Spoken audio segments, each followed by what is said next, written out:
नमस्कार दोस्तों, आप देख रहे हैं भोजपुरी यूपी बिहार। नीतीश कुमार के अलग होने के बावजूद एनडीए का बिहार में सीएम फेस कौन होगा, अभी तक बीजेपी के शीर्ष नेतृत्व ने इस बारे में कोई संकेत नहीं दिया है।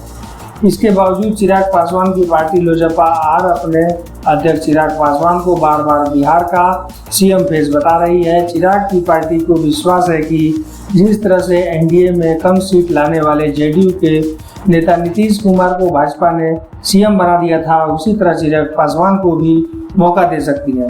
हालांकि इस तरह का मुगालता उपेंद्र कुशवाहा की पार्टी को भी है। महागठबंधन में रहते तेजस्वी यादव से योग अपने बेटे को पूर्व मंत्री संतोष मांझी को बताने वाले जीतन राम मांझी एनडीए में आने के बाद अब ऐसे नहीं कहते हैं, लेकिन एनडीए में शामिल दो दलों के नेताओं को छीका टूटने का भी इंतजार है। हालांकि भाजपा का प्रदेश नेतृत्व ऐसी किसी संभावना से इनकार करता रहा है।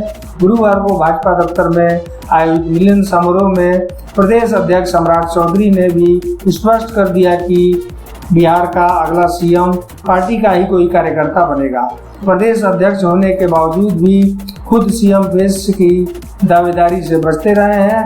यह अलग बात है कि लोग इस तरह के कयास लगाते रहे हैं कि सीएम फेस बनने के लिए ही भाजपा ने शीर्ष नेतृत्व को सम्राट चौधरी को प्रदेश अध्यक्ष की जिम्मेदारी सौंपी है। जाति समीकरण में भी वे फिट बैठते हैं। उधर सियासी जानकार मानते हैं कि बिहार में किसी भी समीकरण पर काम करने के लिए चीजों को समझना होगा। राज्य में जाति समीकरण सबसे ज्यादा महत्वपूर्ण है। बीजेपी उसी लाइन और लेंथ पर चल रही है। दोस्तों, वीडियो को लाइक करें, चैनल पर नए हैं तो सब्सक्राइब जरूर करें और अपनी राय कमेंट बॉक्स में जरूर दें।